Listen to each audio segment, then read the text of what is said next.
आज से लगभग 80 साल पूर्व देश को नई नई आजादी प्राप्त हुई थी। देश में चारों ओर चुनौतियां थी और उस समय एक संत के दिल में विचार आया, देश देश का काम करेगा, राष्ट्र राष्ट्र का काम करेगा, संस्कृति संस्कृति की काम करेगी, धर्म धर्म का काम करेगा, लेकिन जो युवा पीढ़ी है उस युवा पीढ़ी के बचाने के लिए क्या करना चाहिए। करीब करीब हिंदुस्तान में जितने तीर्थ है सारे तीर्थों को बचाने का काम एक आचार्य भगवंत ने किया। वह आचार्य भगवंत का नाम था पूज्यपाद आचार्य भगवंत नेमी सुरीश्वर जी महाराज। आगम ग्रंथों का उद्धार का काम किया। जिस आचार्य भगवंत का नाम था पूज्यपाद आनंद सागर सुरीश्वर जी महाराज, जिसे हम सागर जी महाराज के नाम से हम पहचानते थे, कमजोर साधर्मिकों को बचाने के लिए, उनकी शिक्षा के लिए एक नया क्रांति का कदम जिन्होंने उठाया और जगह जगह पर महावीर विद्यालयों की स्थापना करके सारे साधर्मिकों का उद्धार किया, वह आचार्य भगवंत का नाम था पंजाब के श्री पूज्यपाद आचार्य भगवंत वल्लभ सुरीश्वर जी महाराज। जिस समय जैन संघ में गिने चुने संत थे, गिने चुने, बामुश्किल 30, 35, 40 होंगे, और उस समय एक आचार्य भगवंत के संत के दिल में एक बड़ी चुनौती थी। जिन शासन का उद्धार करना हो तो साधुओं की संख्या बढ़ानी पड़ेगी, और उस चुनौती का सामना किया। आज लगभग 12,000 साधु संत है, उनके जड़ में साधु संतों का यदि किसी ने उद्धार किया हो तो हमारे दादा गुरुदेव प्रेम सुरीश्वर जी महाराज। लेकिन मंदिरों बन गए, धर्म स्थानक बन गए, बड़े बड़े तीर्थों का निर्माण हो गया, अच्छे अच्छे संतों की दीक्षाएं होने लगी, लेकिन युवा पीढ़ी जैसे थी वैसे थी। उसको बचाने के लिए एक संत के दिल में एक क्रांतिकारी कदम उन्होंने उठाया, धार्मिक संस्कार शिविर। और इस शिविर के माध्यम से सबसे पहले राजस्थान आबू अचलगढ़ में इस शिविर का प्रारंभ हुआ। शिविर के प्रारंभ के वक्त जिन शासन में हर जगह होता है वैसा हर जगह विरोध उठा। कुछ लोगों की प्रकृति ही वैसी है, हर चीजों का विरोध करना, लेकिन गुरुदेव ने विरोध को गणकारा नहीं। और आज उस शिविर की जो ज्योत थी, शिविर का छोटा सा जो दिया था, समग्र जिन शासन में दावानल की तरह फैल गया।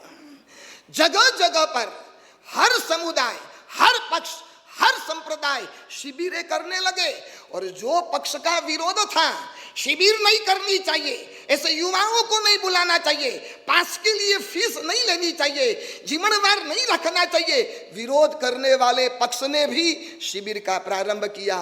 नाम अलग रखा, वाचना श्रेणी, युवा संस्कार उत्सव, और उनको भी इस कगार पर आना पड़ा। समझना था भले आप दारू बोतल में चाहे कुछ भी भरो, चाहे बोतल नहीं लो, लेकिन बोतल में दारू तो पुराना ही है ना। आप नाम वाचना श्रेणी रखो, युवा संस्कार उत्सव रखो, चाहे कुछ भी रखो, लेकिन हुआ तो शिविर ना। फॉर्म भरना पड़ता है, फीस लेनी पड़ती है, जीवन भर रखना पड़ता है, आखिरकार शिविर का क्यों विरोध किया। एक गुरुदेव के दिल में एक क्रांति पैदा हुई। वह गुरुदेव थे पूज्यपाद आचार्य भगवंत भुवन भानु सुरीश्वर जी महाराज। इस शिविर की जो महाक्रांति इस जैन संघ में जिन्होंने की है, बड़ी मिसाल जिन्होंने जगाई है, उस गुरुदेव को हम स्मरण करें। बस तुरंत प्रवचन की मैं शुरुआत करूं, और गुरुदेव का जग प्रसिद्ध गीत युगो सुधी जड़हर से भुवन भानु ना अजवाड़ा। जहाँ तक शिविरें चलते रहेगी, जहाँ तक युवा संस्कारों के उत्सव चलते रहेंगे, जहां तक वाचना श्रेणियां चलती रहेगी, वहां तक गुरुदेव आप उस नींव में रहेंगे। आज हजारों युवाएं 24 छठ करने के लिए पलिटना जा रहे हैं, आज लाखों बालक नवाणु यात्रा करने के लिए जा रहे हैं, आज हजारों ग्रुप और उस ग्रुप में जुड़े हुए सारे युवा कार्यकर्ता, ये सारी देन शिविरों की है। यदि जिन जैन संघ में शिविर नहीं होती तो आज इतने लोग यहाँ बैठे हुए नहीं रहते। मैं, आप और हम सभी यहाँ पर बैठे हैं, गुरुदेव की बदौलत है। चलो हम गुरुदेव को स्मरण पथ में लाए और बाद में प्रवचन की शुरुआत करें। युगो सुधी जड़हर से भुवन भानु ना अजवाड़ा, भुवन भानु ना अजवाड़ा। गुरुदेव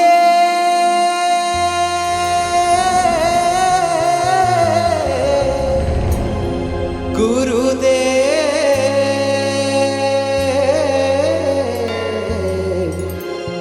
गुरुदेव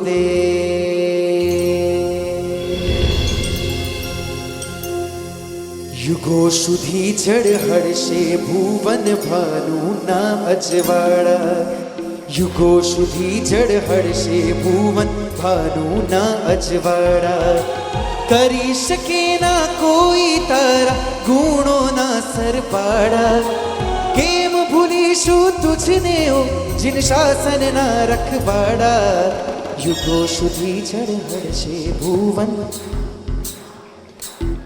हो युगो सुधी जड़।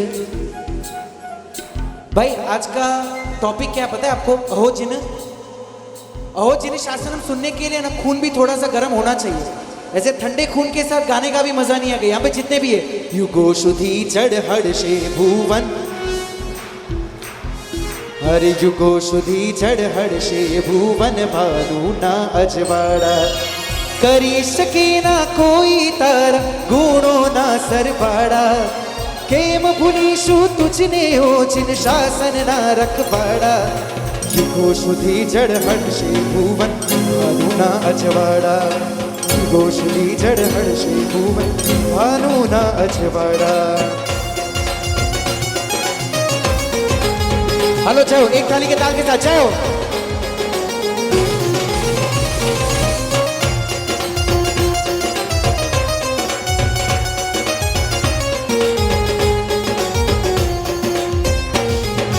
माया ममता विलास वैभव त्याग्या सौ सुख संसारी मुक्ति पंथे हाली निकड़ युग पुरुष ए अवतारी एक तो आत्म वैरागी एमा भक्ति के रू रंग भर्यो प्रेम सुरेश्वर जीवा ज्ञानी सद्गुरु नो संग मळ्यो 1991 कोशशु पारसना मंगल दिवसे लघुबंधु पोपटनी साथे चाणसमा पहुंचा होशे प्रेम सुरेश्वर जीवा समन गुरु पासे दीक्षा लीधी भानु विजय ने पद्म विजय थई भावे भक्ति प्रारंभी एक ज पड़मा उखड़ी गया ओ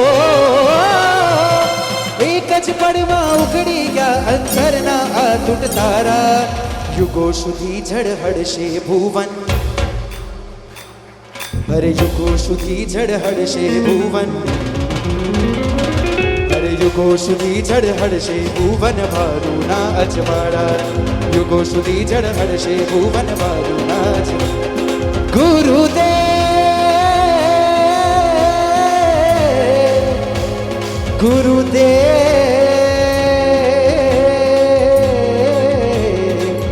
गुरुदेव युगो सुधी जड़ हर्षे भुवन भानु ना अजवाड़ा युगो सुधी जड़ हर्षे भुवन भानु ना अजवाड़ा युगो सुधी जड़ हर्षे भुवन भानु ना अजवाड़ा भुवन भानु ना अजवाड़ा भुवन भानु ना अजवाड़ा।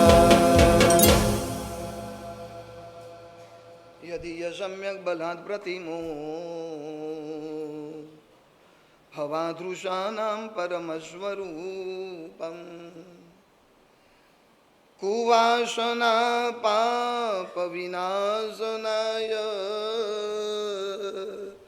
नमोस्तु तस्मै तव शासनाय। कलिकाल सर्वज्ञ भगवान हेमचंद्राचार्य द्वात्रिंशिका नाम के इस ग्रंथ के श्लोक में जिन शासन को नमस्कार करते हैं, हे धर्म शासन मेरा तुझे लाख लाख नमन हो जो, लाख लाख वंदन हो जो। नमोस्तु तस्मै तव शासनाय। याद रखे इस श्लोक में अपने 24 तीर्थंकरों में से एक भी तीर्थंकरों को नमन नहीं किया। न आदिनाथ, न शांतिनाथ, न नेमनाथ, न पारसनाथ और न महावीर स्वामी। 11 गणधर में से एक भी गणधर को वंदन नहीं किया, न गौतम, न सुधर्मा, न व्यक्त, एक भी नहीं। इवन अपने खुद के गुरु को भी वंदन नहीं किया।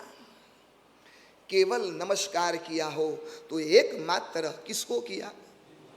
किसको किया? जिन शासन को। क्यों तीर्थंकर को नमस्कार नहीं? क्यों कोई गणधर भगवान को नमस्कार नहीं? कोई महापुरुष गुरुदेवों को नमस्कार नहीं? एक अपेक्षा से देखा जाए तो तीर्थंकर से भी तीर्थ हमारे लिए अधिक उपकारी है। चाहे जिन शासन कहो, चाहे प्रभु शासन कहो, चाहे श्री संघ कहो, चाहे कोई तीर्थ कहो, सभी एक ही नाम है, धर्म शासन, जिन शासन, प्रभु शासन, संघ और तीर्थ। चाहे कुछ भी बोलो, जिन शासन को नमन किया, धर्म शासन को नमस्कार किया, तीर्थ को नमस्कार किया, तीर्थंकर को नहीं। क्योंकि अपेक्षा से तीर्थंकर से भी हमारे लिए अधिक उपकारी तीर्थ है। क्यों? तीर्थंकर का आयुष्य कितना? भगवान महावीर जब विचरते थे तब प्रभु की आयु कितनी थी? हाँ, सभी को पता है कितनी आयु थी प्रभु की? 72 ईयर्स, 72, ओनली 72।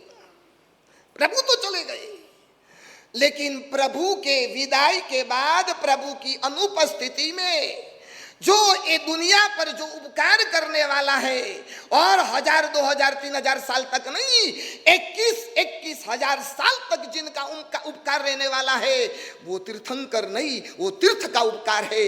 इसलिए तो जब समवसण में तीर्थंकर जैसे तीर्थंकर सिंहासन पर विराजमान होते ना, विराजमान होने से पूर्व हाथ जोड़ के बोलते हैं, नमो तीर्थस।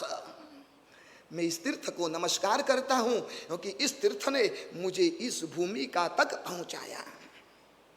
मैं तो मरीची था, मरीची भाव में मिला हुआ जो श्रमण वेश था, मैंने उसको फगा दिया था।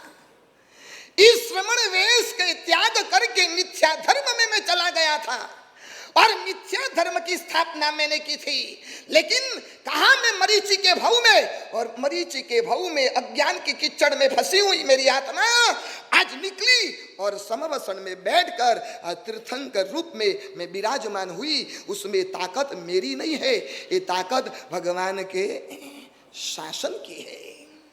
नमो तीर्थस। इसलिए पता है 1444 ग्रंथों के रचयिता हरिभद्र सूरी महाराज ने एक जगह लिखा है, कत्थ अम्मारिसा पाणी दुसम दोष दूसिया हा हणाहा कहम हुंता जैन हुंतो जिनागमो। कत्थ अम्मारिसा पाणी दुसम दोष दूसिया हा हणाहा कहम हुंता जैन हुन तो जिनागमो। प्रभु ये जिन शासन जो हमें नहीं मिला होता ना, तो 84 गतियों की चक्कर में हम कभी से कभी भटकते रहते हैं। प्रभु की शासन की प्राप्ति को, अपने जीवन की धन्यता की अनुभूति को महसूस कर रहे महापुरुष, जिस महापुरुष ने 1444 ग्रंथों का सर्जन किया है, उस महापुरुष को ऐसा लगता है, उनका कॉन्शियस ऐसा कहता है, यदि मुझे जिन शासन नहीं मिला हुआ रहता ना, तो प्रभु इस संसार की गलतियों में और गलियों में मैं कहां कहां भटकते रहता था। मैं धन्य बन गया, मैं कृतकृत्य बन गया, मेरा किस्मत जबरदस्त है। गरीब व्यक्ति को पुष्कल संपत्ति मिलती है ना, तो गरीब कहता है मैं धन्य बन गया। बीमार व्यक्ति को कई सालों से बीमार और कोई अच्छे वैद्य या डॉक्टर मिल गए और स्वास्थ्य की प्राप्ति हो गई, तो बीमार को लगता है वाकई में मैं धन्य बन गया। कोई युवक को 25 साल का युवक और ब्यूटीफुल पत्नी मिलती है ना, तब लगता है खरेखर मैं धन्य बन गया। शुरू में लगता है, बाद में तो कुछ भी नहीं। अच्छे मौके की जगह पर कोई अच्छी कॉलोनी में हमारा मकान बन जाए तो लगता है वाकई में धन्य बन गया। कहाँ गंदी गलियों में कितने सालों से पड़ा हुआ था और इतनी बढ़िया कॉलोनी, इतना अच्छा मकान बन गया, वाकई में मैं धन्य बन गया। आप तो रतलाम के हो, मैं 11 चातुर्मास बंबई करके आया हूँ और वहां मैंने देखा है लोकल ट्रेन में, कभी आप गए हो जर्नी की हो तो आपको पता होगा, बंबई की लोकल ट्रेनों में इतनी भीड़ रहती, बैठने की भी जगह नहीं मिलती। लोग घंटों घंटों भर तक खड़े खड़े अपनी जर्नी करते, बोरीवली से निकलते 2 घंटा लगता और 2 घंटों तक सीधे प्रॉपर बॉम्बे तक पहुंचते, इतनी भारी भीड़ होती है। उस ट्रेन में कोई बंबई वालों को बैठने की जगह मिले ना तो समझता है वाकई में मैं धन्य बन गया। 10 साल पूर्व मेरा माटुंगा में चातुर्मास, वहां 2 लाइन है ट्रेन की, सेंट्रल और वेस्टर्न। माटुंगा सेंट्रल लाइन में आता, ऐसी रविवार की शिविर, एक युवक विरार से आता था, विरार वेस्टर्न लाइन में कहा जाता, और बंबई से बाहर western line, Matunga central line मेरी हर शिविर में आता और 8:30 बजे सबसे आगे की पंक्ति में आकर बैठ जाता।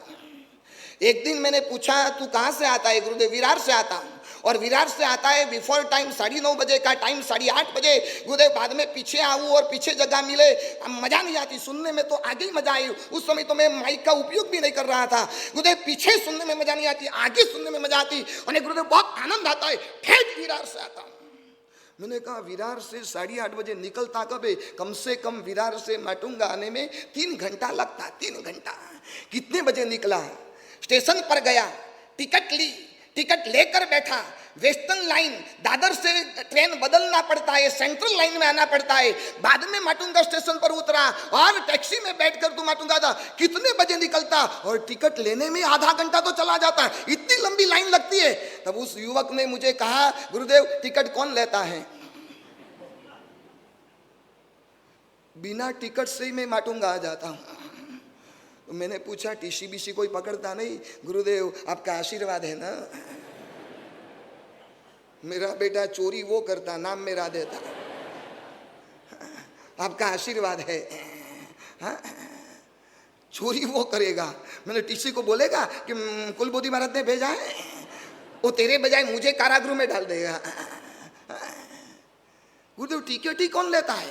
बिना टिकट की जर्नी करता हूँ और सुबह में 5 बजे निकलता हूँ, 8:30 बजे माटुंगा के आपके शिविर के हॉल में आकर बैठ जाता हूँ। गुरुदेव मुझे जगह मिल जाती है। और बंबई वाला सोचता है लोकल ट्रेन में जगह मिल गई, मैं धन्य बन गया। ठीक वैसे ही ये महापुरुष कहते हैं मुझे शासन मिला, वाकई में मैं धन्य बन गया। हमारी हजारों बदकिस्मतें हैं, हजारों। 5 शिविर में आए हो, आपका स्वागत है। मुझे बहुत सारी बात 5 शिविर में करनी है, दुनिया भर की बात करूंगा। सारी विश्व की नीति से लेकर आप जिस समाज में आकर बैठे हो वहां तक की मुझे बात करनी है। और हजारों हमारी बदकिस्मत है, उसमें हमारी एक अच्छी किस्मत है कि मुझे और हमें और आप सभी को जिन शासन नाम का दिया हमारे समक्ष टमटमा रहा है। हम दुनिया के बीच अपना सर ऊंचा करके बैठ सके, वैसा जयवंता जिन शासन हमें प्राप्त हो गया। लेकिन प्रश्न वो है, जिन शासन तो मिला उनका अस्तित्व तो हमें प्राप्त हो गया। सवाल अस्तित्व का नहीं, प्रश्न अस्तित्व का नहीं, लेकिन प्रश्न हमारे महत्व का है। हमारे मन में महत्व कितना महत्व, अस्तित्व चाहे कितना भी हो। आपके सामने आचारांग सूत्र के आगम की प्रत पड़ी हो, आचारांग सूत्र बड़ा आगम, और भगवान के 45 आगमों से सबसे पहला नंबर आए। इतना अद्भुत आचारांग सूत्र, यदि अस्तित्व है आपके मन में, यदि महत्व नहीं होगा ना, तो आप आचारांग सूत्र को भी पस्ती के अलावा और कुछ भी मानने को राजी नहीं होंगे। सवाल अस्तित्व का नहीं है, सवाल किसका है? जन्म से हमें जिन शासन मिला, अस्तित्व है, हमारे मन में महत्व कितना महत्व। 18 देश के मालिक कुमारपण ने क्या कहा आपको पता है? जिन धर्म विनिर मुक्तो माँ भुवम चक्रवर्त्यपि श्याम चेटोपि दरिद्रोपि जिन धर्मादिवासिता। कुमारपाल ने अपने अंतिम समय परमात्मा से प्रार्थना की, प्रभु आने वाले जन्म में यदि मुझे चक्रवर्ती पद मिल जाए, 6 खंड का मुझे साम्राज्य मिल जाए, प्रभु मैं लात मार दूंगा यदि मुझे जिन शासन न मिले। जिन शासन के बिना चक्रवर्ती पद मुझे नहीं चाहिए, और आने वाले जन्म में कोई झोपड़पट्टी स्लम एरिया में मुझे जन्म मिले, लेकिन साथ में जिन शासन मिले ना, तो उस झोपड़पट्टी को मैं खुशी खुशी से उस जन्म को स्वीकार करने के लिए तैयार हूं। मुझे शासन चाहिए, मुझे चक्रवर्ती पद नहीं चाहिए, मुझे राजा महाराजा का पद नहीं चाहिए, मुझे श्रेष्ठी के श्रीमंत नहीं बनना है, बस मुझे श्याम चेटोपी दरिद्रोपी जिन धर्मादिवासिता। हमारे हिंदुस्तान में हजारों हजारों युवाएं हैं जो अपना देश को छोड़कर, हिंदुस्तान को छोड़कर पढ़ाई के लिए, बिजनेस के लिए, डॉलर के लिए अमेरिका या फॉरेन की ओर दौड़ रहे हैं। यहाँ देव मिले, यहाँ गुरु मिले, यहाँ धर्म मिलता है, और सब कुछ छोड़कर एकमात्र डॉलर के लिए, एकमात्र पढ़ाई के लिए हजारों हजारों युवाओं की दौड़ है। हमारे हजारों युवाओं विदेश में जा रहे, फॉरेन में पढ़ने के लिए जा रहे, और वहां पढ़ते पढ़ते वहां स्थायी हो जाते हैं, और कोई गोरी कन्या के साथ लव हो गया, ओम स्वाहा। बाद में आगे बोलने की जरूरत नहीं है। मुझे फॉरेन के जैनों मिले थे मुंबई में, मुझे कहते थे गुरुदेव हमारी दूसरी तीसरी पीढ़ी में जैनत्व नेस्त नाबूद हो जाता है। हमारी तीसरी पीढ़ी के लड़के लड़कियां गुरुदेव ड्रिंक्स लेते हैं, गुरुदेव नॉनवेज खाते हैं, गुरुदेव अफेयर करते हैं। अब उनको कोई हिंदुस्तान की संस्कृति का कोई मूल्य नहीं है, जैन धर्म का उसके मन में कोई मूल्य नहीं है। एक और, आप श्रीमंत बन सकते हो, दूसरी ओर श्रावक बन सकते हो। What is your choice? आपका चयन कौन सा? श्रावक का या श्रीमंत का? वो तो यहां बैठे हो ना, हा? किसका चयन? ओह, इतने समझदार रतलाम वाले हैं। What is your choice? और मैं प्रश्न भी पूछूंगा, आपको उत्तर भी देना है, और प्रश्न फिजूल के नहीं होंगे। एक बार टीचर स्कूल में इतने बेकार प्रश्न पूछते, इतने बेकार प्रश्न, मन चाहा प्रश्न, कोई लेना देना नहीं। एक बार टीचर ने पूछा 2 + 2 4 होता है, 2 + 2 4 होता है, तो मेरा बेटा घर में बैठे बैठे क्या कर रहा है? और ये तो कोई प्रश्न है क्या? 2 और 2 4, और तेरा बेटा क्या करता होगा हमें क्या मालूम? और बार बार इतने बेकार प्रश्न, इतने बेकार प्रश्न, सारे बच्चे तंग हो गए थे और सोचते थे एक बार मास्टर को हाथ में आने दो। एक बार सर ने पूछा, एक ट्रेन 1 घंटे में 20 मील की स्पीड में चल रही है, 20 मील की स्पीड में ट्रेन है, 20 मील की स्पीड और 1 घंटे का समय, 1 घंटे में एक ट्रेन 20 मील की स्पीड में चल रही है, तो मेरी उम्र कितनी होगी? सभी बच्चे स्तब्ध थे, कौन जवाब देवे? क्योंकि प्रश्न ही गलत था, उसका कोई जवाब हो सकता है? सर भी जानते थे इसका कोई जवाब नहीं मिलेगा, लेकिन एक लड़का खड़ा हुआ, एक लड़का जो रतलाम का था। उन्होंने कहा, सर मैं जानता हूं आपकी उम्र कितनी, 44 ईयर्स। और सच में वही उम्र थी। सर भी स्तब्ध हो गए, उसको कैसे पता चल गया 44 वर्ष का मैं हूं? तब सर ने पूछा, तुझे कैसा पता चला मेरी 44 साल की उम्र है? सर मेरे घर में मेरा भी एक बड़ा भाई है, वो 22 साल का है, वो भी ऐसे ही मन धड़न प्रश्न पूछते हैं, उसको हम आधे पागल कहते हैं। और आपका प्रश्न देखकर लगता है आप आधे पागल नहीं हो आप, और इसलिए आपकी उम्र 44 बताई। आप मानोगे उस दिन से वो टीचर ने प्रश्न पूछना ही छोड़ दिया। ऐसे बेकार प्रश्न नहीं पूछूंगा। एक और श्रीमंत, दूसरी ओर श्रावक। What is your choice? हमारी पसंदगी कौन सी?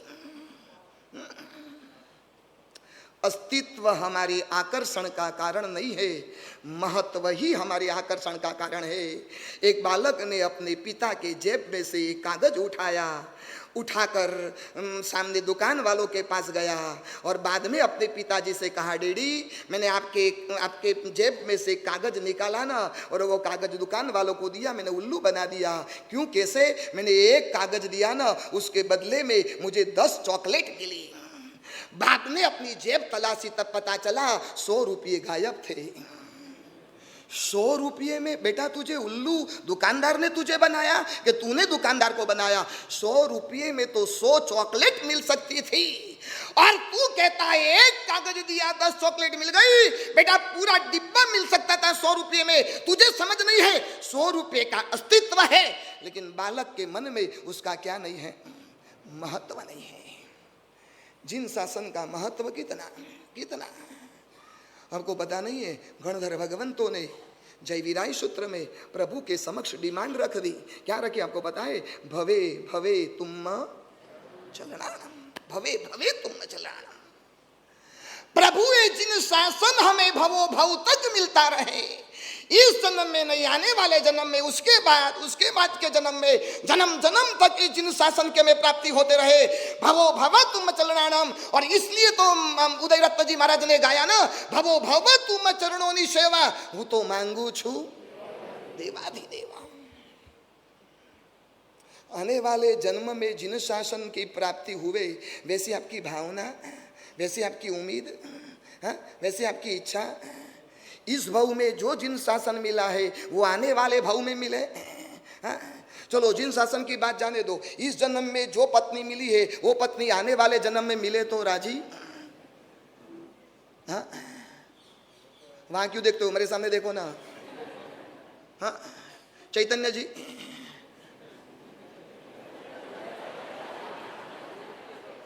समझ कर बोलना, फोटो आपके सामने है। हाँ, इस जन्म में जो पत्नी आपको मिली है वही पत्नी आने वाले जन्म में मिले। आप भगवान से प्रार्थना करने को राजी? मैं रोज प्रभु से प्रार्थना करता हूँ, प्रभु मुझे इस जन्म में जो गुरुदेव मिले थे, पूज्यपाद गुरुदेव भुवन भानु सुरीश्वर जी महाराज, वो गुरुदेव जन्म जन्म तक मिले। गुरुदेव ने हमने डांटा भी है, गुरुदेव ने हमने चाटे रसीद भी किए हैं, गुरुदेव ने हमको धमकाया भी है। रात को गर्मी के मौसम में विहार करते करते पहुंचे, पानी की प्यास लगी थी, 9 बजे संतारा करके सो गए। गुरुदेव आए, डंडा सन जोर से फटकारा, क्यों सो गए? गुरुदेव प्यास लगी है। प्यास लगी है तो क्या हो गया? और जबरदस्ती से उठाया, 1 घंटा स्वाध्याय करे आया, और 10 साढ़े 10 बजे तक हमें नहीं सुलाया। पूरी रात भर करवट बदलते रहे, नींद नहीं आई। प्यासे थे तो भी धमकाते थे और स्वाध्याय करवाते थे। ऐसे कड़क गुरु भी मैं प्रभु से रोज निवेदन करता हूँ, ये गुरु 1 भव 2 भव 3 भव तक मिले ना, मेरा बेड़ा पार हो जाएगा, और 3 भव में तो मेरा मोक्ष हो जाएगा। इस जन्म में जो गुरु की प्राप्ति मुझे हुई है वही गुरु आने वाले जन्म में मिले तो मैं राजी हूं। मैं आपसे पूछना चाहता हूं, आप शादीशुदा वाले हो, आपको इस जन्म में जो पत्नी मिली है आने वाले जन्म में मिले तो राजी?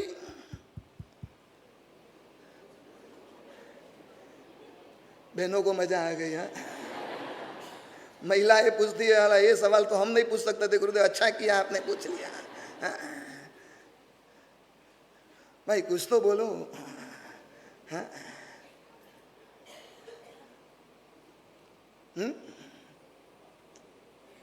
नहीं, इतनी बड़ी सभा, लगभग 2500 युवाएं बैठे मेरे समक्ष और कुछ जवाब नहीं। मैं वो मास्टर जैसा प्रश्न पूछ रहा हूं क्या? क्या बोले? नहीं, इस जन्म की बात नहीं करता हूं, 7 जन्म तक मिले। ओहो,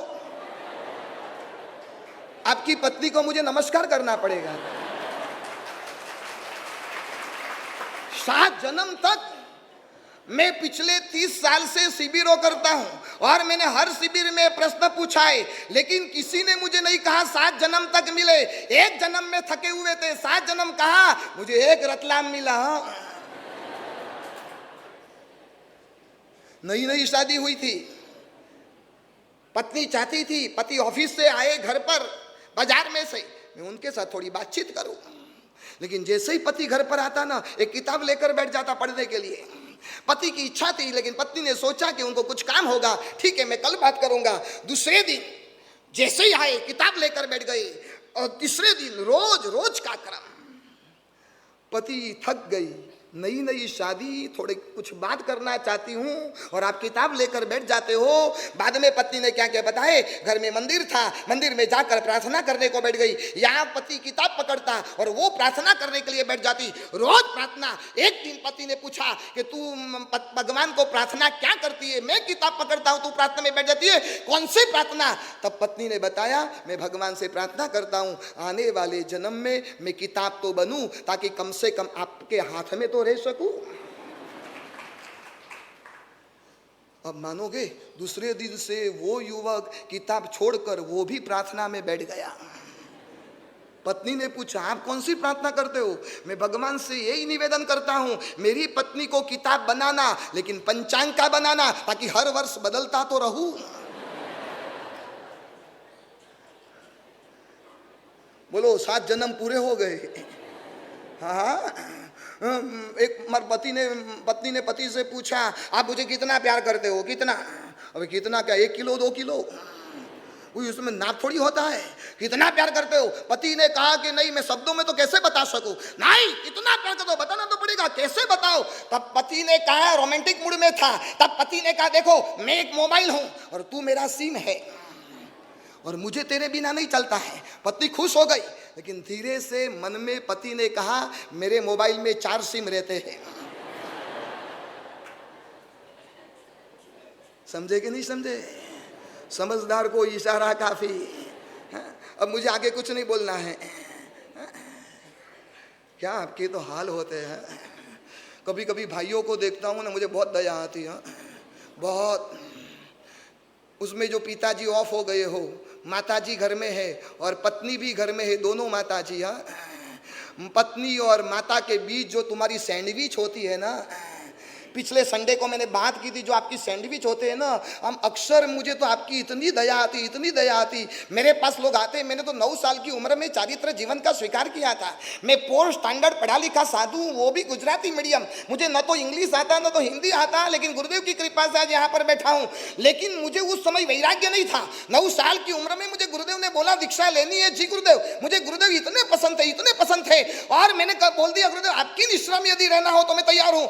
9 साल की उम्र में कहाँ वैराग्य आएगा? वैराग्य नहीं था, शास्त्रों तो पढ़ा, लेकिन जब 30 साल से जाहिर जनता के बीच आपकी कथाएं सुनी ना, आपकी कथाएं सुनकर मेरा वैराग्य मजबूत हो गया। मैं रोज गुरुदेव से प्रार्थना करता हूँ, गुरुदेव अच्छा हुआ 9 साल की उम्र में मुझको आपने निकाल दिया। बाकी आपके चेहरे देखो कितने मायूस है, कितने बेचारे हैं। कॉलेज के समय की लाइफ होती है ना, रिलायंस जैसी होती है, कर लो दुनिया मुट्ठी में। बिफोर एंगेजमेंट की जो लाइफ होती है ना, वो एयरटेल जैसी होती है, एयरटेल जैसी। ऐसी आजादी और कहाँ।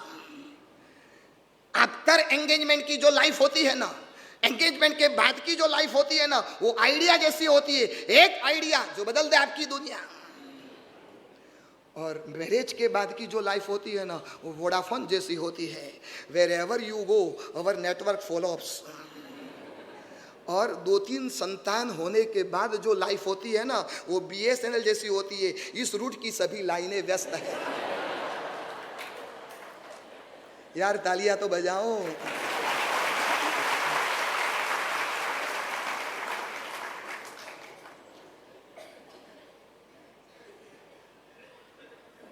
हाँ, ऐसे 4 घंटे निकल जाएंगे पता नहीं चलेगा ना। हाँ। क्या आपसे बात करूं, चाहे इस जन्म में मिली हुई पत्नी आने वाले जन्म में मिले नहीं मिले उसकी परवाह मत करो। इस जन्म में मिले हुए माता पिता आने वाले जन्म में मिले नहीं मिले कोई परवाह मत करो। इस जन्म में मिले हुई बालक बालिकाएं परिवार आने वाले जन्म में मिले नहीं मिले जाने दो उसकी बात, लेकिन कह दो गुरुदेव इस जन्म में जो मुझे जिन शासन मिला है ना, वो भवो भव तक मुझे मिलता रहे, भवो भवे में चले।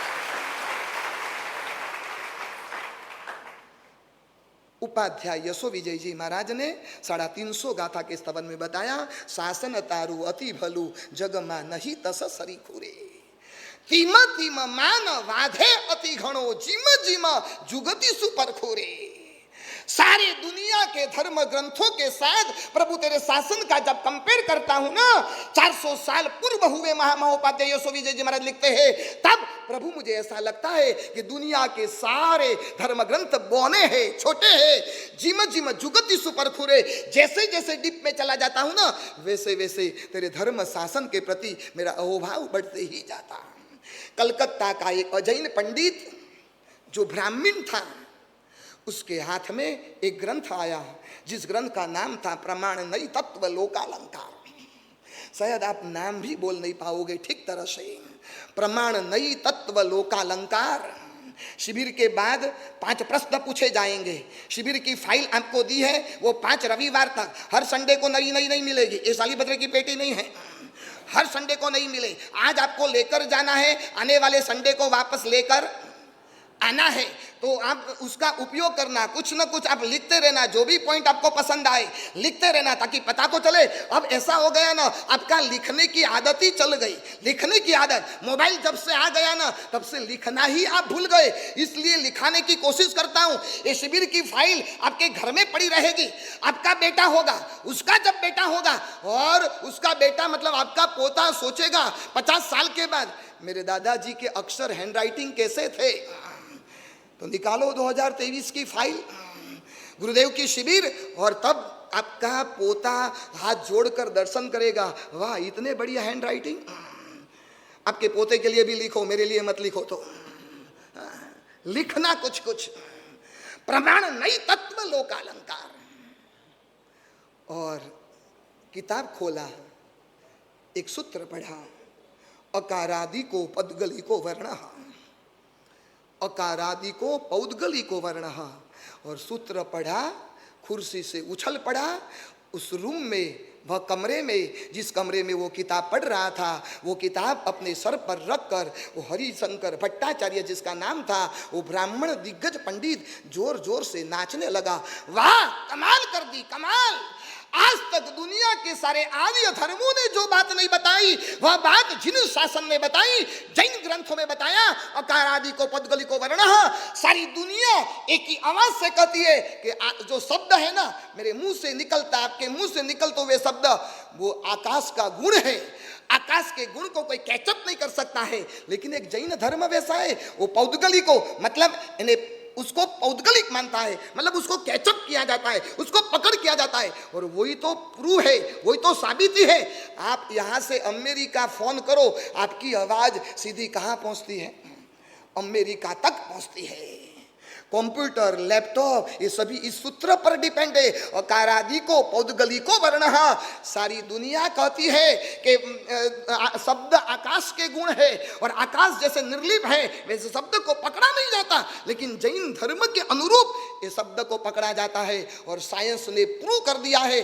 तब वो हरिशंकर भट्टाचार्य सारे जैन शास्त्रों का अवगाहन किया, मिथ्यात्व पिघला, और उस ब्राह्मण पक्का जैन बन गया। वैसी बात दुनिया के कोई धर्मों में नहीं मिलेगी।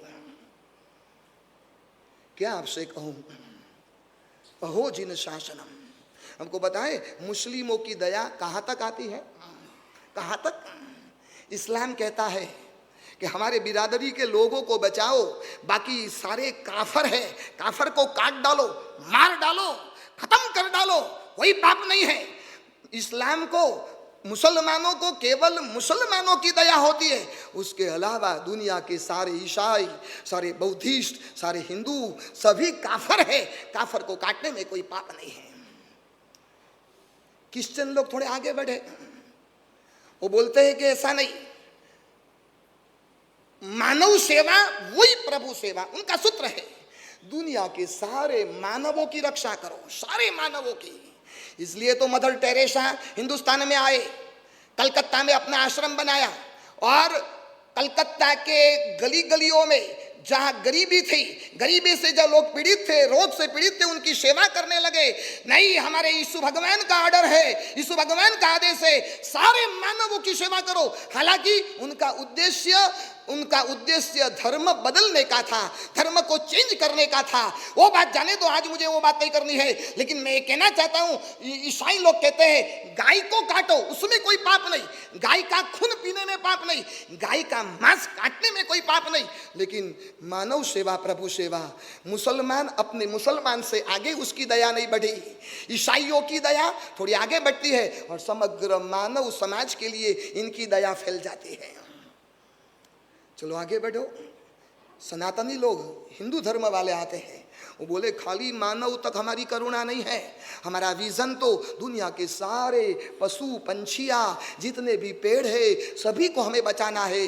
गाय को बचाओ, भैंस को बचाओ, बैल को बचाओ, किसी को भी काटना नहीं है।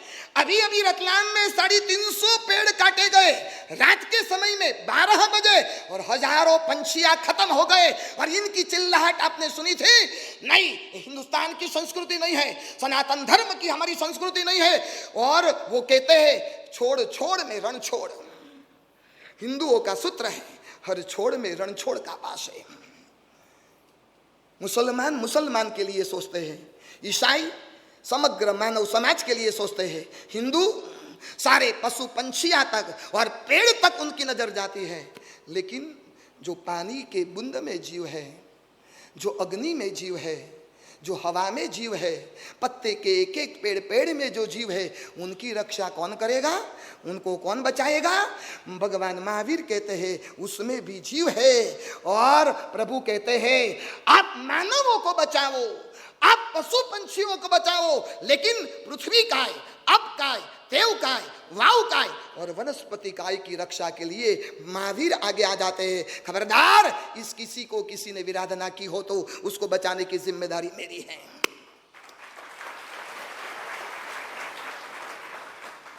छोटा सा बालक घर पर आता है, रोता है और मम्मी से शिकायत करता, मम्मा मुझे बाजू वाले मेरे फ्रेंड ने मुझे चाटा रशीद कर दिया, एक तमाचा मार दिया।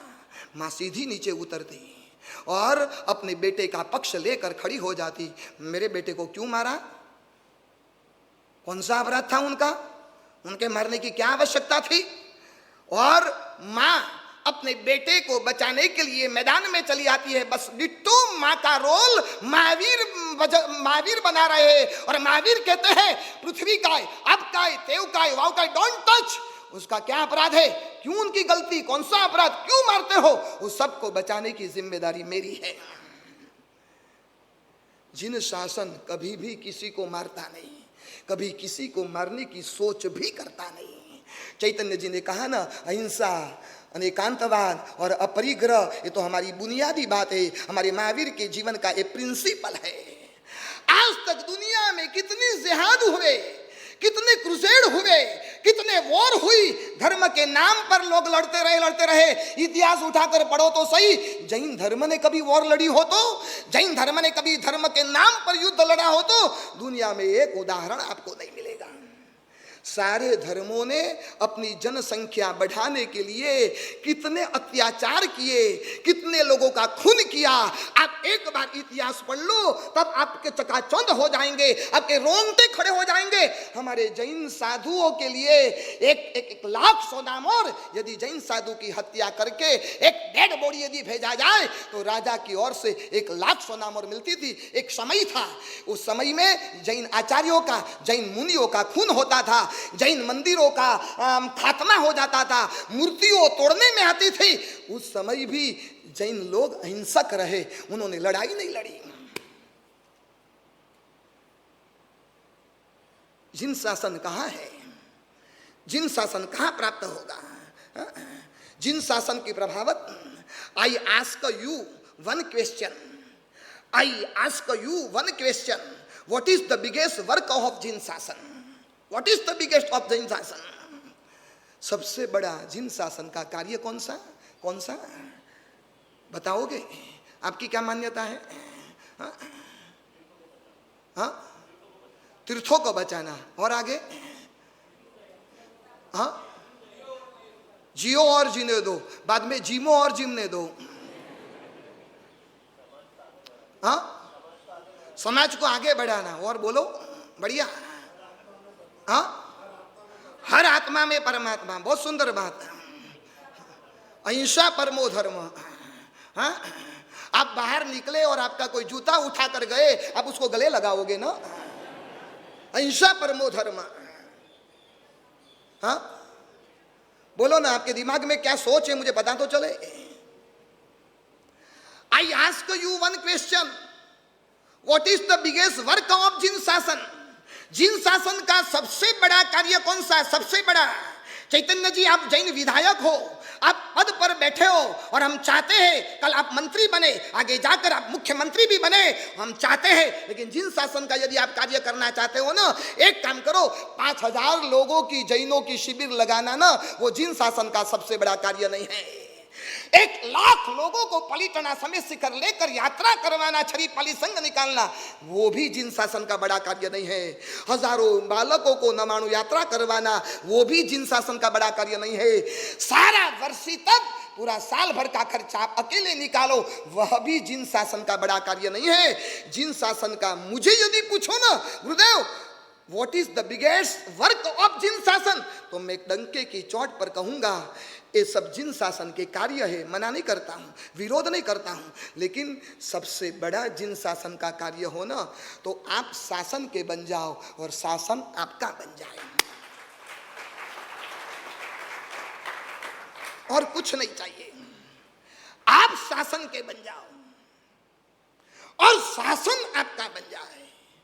आप वर्षी तप करो, उपधान करो, नमाणु यात्रा करो, आप छड़ी पाली संग निकालो, आप चाहे सब कुछ कर लो, लेकिन शासन यदि आपके रोम रोम में नहीं बसा, शासन आपके खून खून में नहीं बसा, तो समझ लेना उसका कोई मतलब नहीं है। सबसे पहला कार्य वो करना है, मैं जिन शासन का बन जाऊं और जिन शासन मेरा बन जाए। कौन सी भूमिका?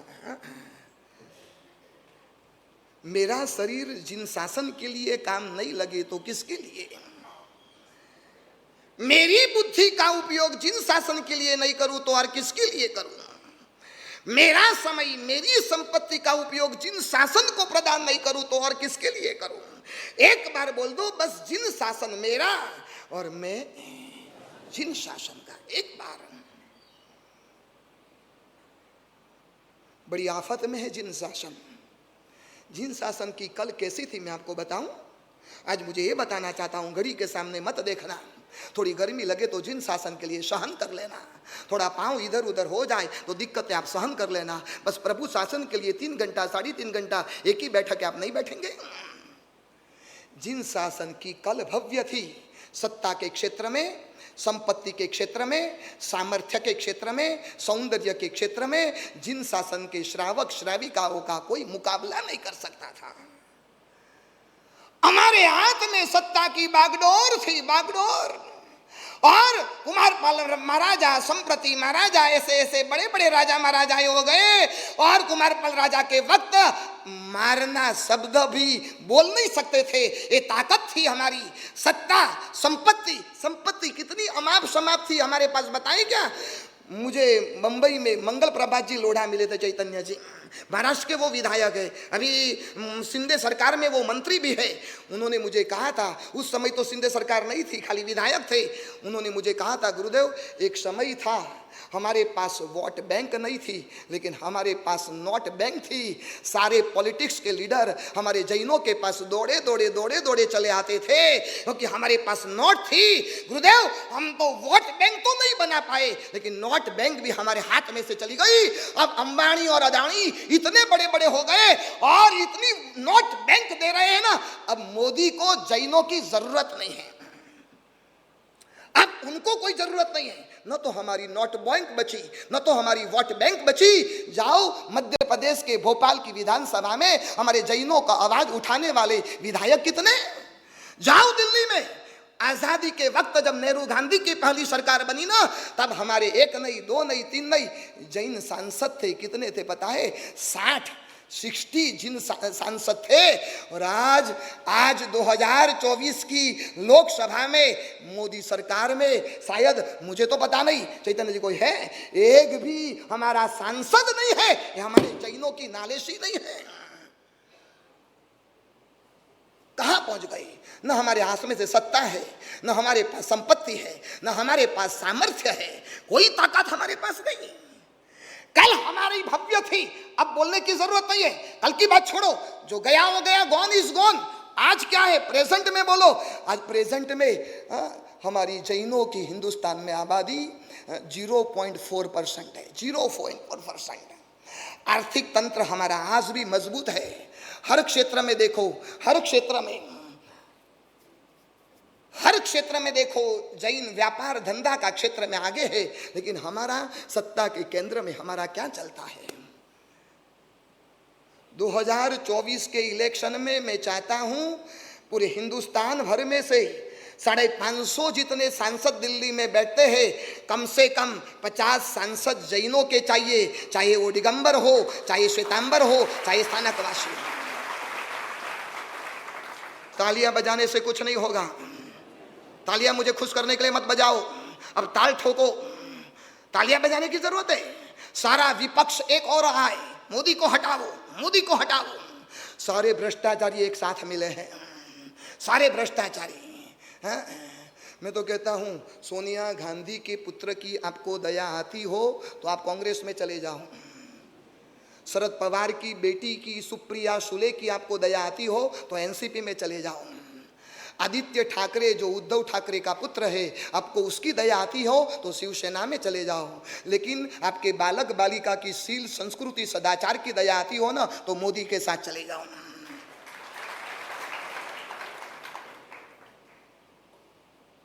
मुझे कुछ कहते हैं, गुरुदेव आप ओपनली मोदी सरकार का आप सपोर्ट करते हो। अरे भाई ऐसा नहीं, हम तो हर पक्ष का सम्मान रखते हैं, हर पक्ष का। मुझे कोई आए ना, मुझे कोई पूछे ना, गुरुदेव सुख शाता में, मैं कहता हूं धर्म लाभ, ये कांग्रेस का पंजा हुआ। नहीं समझा, एक कांग्रेस का पंजा हुआ। जब प्रवचन करते ना, अभी तो यहां नहीं रखा है, कमल होता है, पता है प्रवचन के आगे और स्थापना जी हम उसके पर स्थापित करते हैं, कमल होता है। एक कमल बीजेपी का निशान है। हम कांग्रेस का पंजा भी रखते हैं और कमल को भी रखते हैं। और जब काजू निकालना हो ना, काजा, तो केजरीवाल का झाड़ू भी रखते हैं।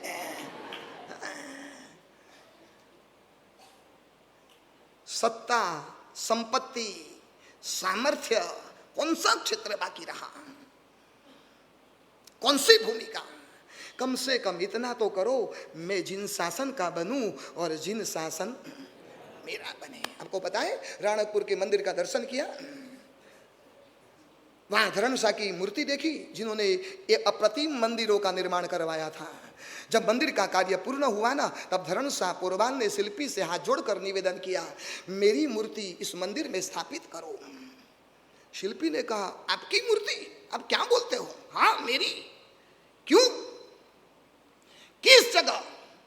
ऐसी जगह मेरी मूर्ति को स्थापित करो, मैं निरंतर प्रभु आदिनाथ को देखता रहूं और आने वाले समय में लाखों लोग प्रभु के दर्शन करने के लिए आए ना, तो मेरा दर्शन भी लोगों को नहीं हुए, वैसे एक कोने में एक जगह पर ऊंची दीवार पर मेरी मूर्ति रख देना, मैं निरंतर हाथ जोड़कर प्रभु दर्शन करूं, लेकिन लोग मुझे नहीं देख पाए। आज भी यदि आपको गाइड नहीं दिखाए तो धर्मशाह पोरवाड़ की मूर्ति कहाँ है आपको अता पता भी नहीं रहेगा।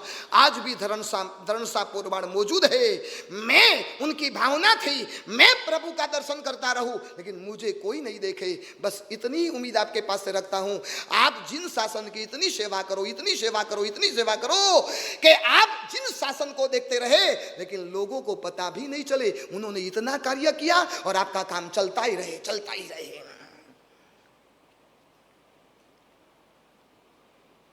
जिन शासन कहाँ है? कहाँ? हियर इज जिन शासन। आपके बाथरूम में आपके नल पर थैली लगी हुई हो, उस थैली को देखकर कोई नॉन जैन के घरों में ऐसी थैली आपको दिखाई नहीं देगी। आप थैली बोलते हो ना? हाँ, क्या बोलते हो? थैली जब बांटते हो तब थैली को देखकर एक बार बोलना ना, अहो जिन शासनम। क्या बोलने का? अहो अहो। क्यों बोलने में पेट दुखता है क्या? ओहो जिन शासन। हमारे नल पर पानी के जीवों को बचाने के लिए हमने थैली रखी, ओहो जिन शासनम। कहीं जैन के घर में गैस के बाजू में स्टोव को पूजने के लिए छोटी सी पुंजनी लटकती हो ना, तो उस पुंजनी देख कर बोलना है अहो। कहीं कोई व्यक्ति, पूरा परिवार रात्रि भोजन का त्याग करे, रात होने से पूर्व सारा घर का चौका साफ हो जाए, और यदि आप वहां पर चले गए, क्यों खाना नहीं बनाया, बनाया हो गया, सूर्यास्त के पहले हमारे वहां भोजन हो जाता है, कोई भी व्यक्ति रात्रि भोजन नहीं करता है, तब वहां जाकर बोलना ओहो। चौवियार छठ हजारों लोग करते हैं गर्मी के दिनों में, तभी 7 यात्राएं 2 दिन में, चौवियारा छठ और 7 यात्राएं, हजारों नवयुवाएं जब चौवियार का छठ करें ना, उस दृश्य को देखकर बोलना ओहो। गर्मी की धूप में, मौसम में कई बालक बालिकाएं नवाणु यात्रा करते हैं। अभी रतलाम से 150 बालक गए थे, नवाणु यात्रा करके आए, मेरी निश्रा में उसका प्रसंग हुआ। तब इस नवाणु यात्रा करने वाले बालकों को देखकर बोलना ओहो। कितने युवाएं, कितने बालके प्रभु के शासन की दीक्षा स्वीकार कर लेते हैं, और नन्हे साधुओं, युवान साधुओं को देखकर, साध्वियों को देखकर एक बार बोलो ना ओहो। वेकेशन के छुट्टियों के समय में, गर्मी की मौसम में, और उस समय मई महीने की छुट्टियों में हजारों बालक बालिकाएं 47 दिन की उपधान तप की आराधना करते। इतने गर्मी में भी पूरी मुड का पचकान पार कर 1 बजे पानी पीते हैं, रात को 2 बजे भी पानी पीने का मन हो जाए वैसी धूप और इतनी चिलचिलाती गर्मी में भी 47 दिन का उपधान और माला पहन कर आए ना, तब उस बालक के लिए बोलना ओहो। क्या जिन शासन की घटनाएं बात करो, हियर इज जिन शासन। प्रभु का शासन इधर है। बंबई में एक युवक है जिसका नाम है पीयूष। शादी हुई, शादी के दिन संसार तो करना है, भुगतना है, लेकिन कम से कम संसार को 68 दिन के लिए तो छोड़ देवे, और 68 दिन का अपने गुरु के पास जाकर ब्रह्मचर्य का पचकान ले लिया। 60वें दिन उस पीयूष को पता चला, उस पीयूष की पत्नी का नाम था स्वाति, और उनको पता चला शत्रुंजय के गिरिराज पर सोने का कलश चढ़ाने का मौका मिल रहा है। पैसे से बोली नहीं है, कोई अम्बेल से बोली नहीं है, कोई उपवास से बोली नहीं है, केवल ब्रह्मचर्य के बोली। और 60 दिन पहले जिनका शादी हुई हो, शादी विवाह हुआ हो, और वह कपल जो शिखर पर सोने के कलश चढ़ाए, लेकिन कंडीशन रखी थी उस कपल को जिंदगी भर के लिए ब्रह्मचर्य का पचकान लेना है। और 68वें दिन दोनों पालीटना पहुंचे, दादा के शिखर पर गए और सोने के कलश चढ़ाया। नीचे उतरकर दादा से प्रार्थना की, दादा जिंदगी भर के लिए इस अब्रह्म के पाप से आपने बचा लिया, प्रभु कमाल कमाल कर दी। और 28 साल की उम्र में जिंदगी भर का ब्रह्मचर्य इस कपल ने स्वीकार कर दिया। बोलो ना ओहो। हाँ, कैसे कैसे होते हैं। हाँ। अहमदाबाद में एक सुश्रावक है, सारी हार्ट की नलियां ब्लॉक हो चुकी थी। डॉक्टर ने कहा बाईपास तो करेंगे, लेकिन बहुत गंभीर हालत है, अब शायद ऑपरेशन थिएटर में से बाहर न भी निकल पाऊं। और ऑपरेशन थिएटर पर सोते सोते उस श्रावक ने संकल्प कर दिया, यदि जिंदा मैं बाहर निकल जाऊं तो हिंदुस्तान भर में रहे हुए सभी साधर्मिकों का मैं उद्धार करूंगा, आर्थिक स्थिति से कमज़ोर श्रावकों को मैं ऊपर लाऊंगा। और संयोग से उनका ऑपरेशन सक्सेस हो गया, और जैसे ही सक्सेस हुआ, बाहर निकले, ठीक हुआ। अब मानोगे साधर्मिकों के लिए उन्होंने कितना त्याग किया, कितना 1 करोड़ 2 करोड़ 3 करोड़ 5 करोड़, उन्होंने पूरे 50 करोड़ रुपये जिन शासन के साधर्मिकों को समर्पित कर दिया। ओहो। उस श्रावक का नाम है कल्पेश वी शाह, आज भी अहमदाबाद में मौजूद है, जो अभी आनंद जी कल्याण जी पेढ़ी में ट्रस्टी बने। वो और कुमार पाल भाई गुजरात के छोटे छोटे गांवों में निकले। शहरों में तो सब कुछ मिल जाता, गांवों में सहाय कहाँ से मिले। और एक एक गांव में गए, एक एक श्रावकों को लाख लाख रुपया की थैली अर्पण कर दी। एक एक गांव में रहो, एक एक श्रावक खुद अपने हाथ से गए, 400 गांवों में घूमे फिरे, और 400 गांवों के हजारों श्रावकों को अपनी शक्ति से उद्धार कर दिया। एक बार बोलो ना ओहो। ये चैतन्य जी भी अपने बीच बैठे हैं, सैकड़ों साधर्मिकों का उद्धार करने का काम करते हैं। इतनी पोस्ट पर होते हुए भी इतनी सरलता, इतनी सफलता। एक बार उनको देखकर बोलो ओहो। आज रोम रोम आपका बोलना चाहिए ओहो। बाहर जाकर गरम गरम कलाकंद खाने को बैठेंगे तब बोलना ओहो। ओहो कलाकंद मत बोलना, आपका तो भरोसा नहीं। मुझे परसों किसी ने पूछा, कोई बाहर से आया था, रतलाम का नहीं था, बाहर से आया था, गुरुदेव आप इतनी छोटी उम्र में आचार्य पद और इतनी छोटी उम्र में हजारों की सभाओं को आप इतना इतना बड़ा काम करते हो गुरुदेव, आपने आपके जीवन के 46 दीक्षा जीवन के पर्याय में कोई चमत्कार देखा? कोई चमत्कार? तब मैंने कहा चमत्कार देखना हो तो संडे के दिन आना, संडे के दिन आना। 3-3 घंटे बिना एसी और एक ही मांडी लगाकर आपको बैठना है और 3-3, 4-4 घंटे तक लगातार मुझे सुनो। ये जिन शासन का बड़ा चमत्कार नहीं है? चमत्कार है कि नहीं है? आपके लिए बोलो ना ओहो। मुझे कुछ लोग कहते गुरुदेव आप प्रवचन में हंसाते बहुत हो। मैंने कहा नहीं हंसाऊं तो क्या करूं, दिन भर आपको रोना ही है ना, 1 घंटा ही मैं हंसाता हूं ना। नहीं, बड़ी गंभीरता से मैं आपसे कहूं, माँ को पता है कि मेरे बालक को कैंसर है, कैंसर, लेकिन बालक को पता नहीं कि मुझे ब्लड कैंसर है। 4-6 महीने का मेहमान है, लेकिन बालक को कड़वी गोली देनी है।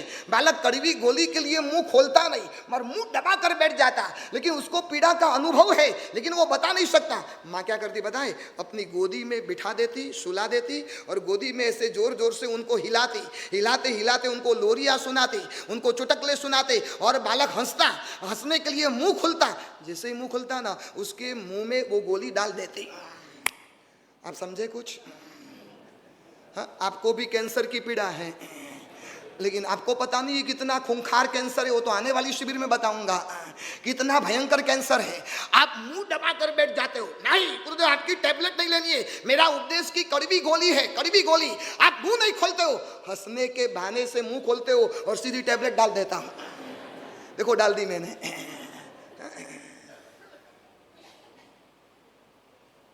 तो भी कुछ लोग हंसते नहीं है।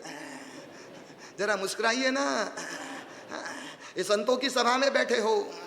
हाँ, जब गधा मुस्कुराए तब समझना वो इंसान बनने वाला है। जब गधा मुस्कुराए तब समझना वो इंसान बनने वाला है, और जब इंसान मुरझाए तो समझना कि मैं नहीं बोलता हूं। एक गांव में हास्य कलाकार आया। चैतन्य जी मजा आ जाएगी आपको, है ना स्थिरता। 2 घंटा बैठना है ना, जैसे आपकी अनुकूलता। इतना घंटा निकाला वो भी पर्याप्त है। हास्य कलाकार बड़ा नामी, 1 लाख मानस, पूरा जनसलाप, इतना बड़ा। और उन्होंने चुटकले सुनाते पहले ही अपनी कंडीशन रखी, मैं जो चुटकले सुनाओ और कोई व्यक्ति पूरा प्रोग्राम तक नहीं हंसे तो 1 लाख रुपया मेरी ओर से पुरस्कार। लाख रुपये की लालच में पूरा 1 लाख लोग मुंह दबाकर बैठ गए, जैसे आप बैठे हो, मुंह दबाकर बैठ गए, नहीं हंसना है। पर वो बोलता वैसा ना, एक हंसने लगा, दूसरा हंसना, तीसरा, चौथा, 5वां, और सभी धीरे धीरे 1 घंटा, 1.5 घंटा, 2 घंटा, आखिर तक 99,999 लोग हंस गए। एक नहीं हंसा तो नहीं हंसा, मर्द का बच्चा निकला, क्योंकि वो रतलाम का था, नहीं हंसा। उन्होंने इतने तरह तरह के चुटकले सुनाए, इतने जोक सुनाए, नहीं हंसा। आखिरकार हास्य कलाकार भी थक गया और उन्होंने एक स्टेज पर उनको बुलाया, 1 लाख रुपए का पुरस्कार भी उसको दे दिया। खुश होते हुए घर पर गया, 1 लाख रुपया मुझे आज मिल गया। और रात हुई, सुबह में जैसे ही भोर हुई ना, भोर हुई तो उस व्यक्ति की पत्नी दौड़ी दौड़ी हास्य कलाकार के घर पर आई। लो रख दो तुम्हारे लाख रुपये, हमें नहीं चाहिए। क्यों, क्या हुआ क्या? अरे मेरा पति सुबह से उठकर इतना हंस रहा, इतना हंस रहा है, पेट पकड़ पकड़ कर हंस रहा है, खिलखिलाट हंस रहा है। तब हास्य कलाकार ताजुब हो गया, कल नहीं हंसता था, आज क्यों हंसा? इसलिए कल नहीं हंसा और आज इसलिए हंस रहा है, कल के सारे चुटकले उनको आज समझ में आया। नहीं समझे? अरे कुछ लोग घर में जाकर हंसेंगे, देखना ना। अरे गुरुदेव ने ऐसा सुना था, अरे यार अभी पता चला। घर में जाकर उसको मेंटल हॉस्पिटल में भेज देना।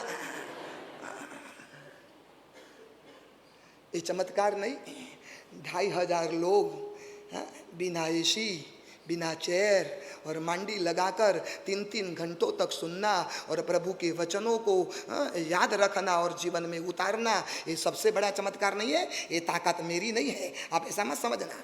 4-5 दोस्त इकट्ठे हुए, मैं भी बैठा था। एक युवक से मैंने पूछा, तेरी डिग्री कौन सी? गुरुदेव बीकॉम, मतलब बैचलर ऑफ कॉमर्स। दूसरा लड़का, उसको पूछा तेरी degree? MCom, master of commerce. तीसरे लड़के को पूछा तेरी डिग्री? CA, chartered accountant. बाद में सभी लड़कों ने मुझे पूछा आपकी डिग्री? मैंने कहा मेरी डिग्री बीपीएल। बीपीएल? बोले बीपीएल कौन सी डिग्री? मैं बीपीएल का मतलब है भुवन भानुसुरी जी के पुण्य से लीला लहर। ये मेरी ताकत है क्या? आप हजारों लोगों को मैं संबोधित करता हूं, 3-3 घंटों तक नॉन स्टॉप बोलता हूं, ये ताकत मेरी नहीं है, ये ताकत पीछे बैकग्राउंड में रहे हुए गुरुदेव की है। मेरी डिग्री है बीपीएल। बी मतलब भुवन भानुसुरी, पी मतलब पुण्य और एल मतलब लीलालेर। भुवन भानुसुरी जी के नाम से लीलालेर है। एक बार बोलो ना, ओहो। जिन शासन प्राप्त तो हो गया। मैं आपको इतना ही कहना चाहता हूं और कुछ मुझे नहीं कहना है। अनंतनम जन्म से आप संसार के बने हो, आप अपने पत्नी के बने, आपके बालक के बने, आपके बालिका के बने, आपके माता पिता के बने, आपके परिवार के बने। एक जन्म प्रभु के शासन के लिए बनो ना। एक जन्म, एक जन्म के लिए बोल दो ना मुझे बीबी चाहिए, ना बच्चे चाहिए, ना परिवार चाहिए, ना धंधा व्यापार चाहिए। मेरा पूरा जन्म प्रभु के शासन के लिए, मेरा एक एक खून का बूंद प्रभु के शासन के लिए।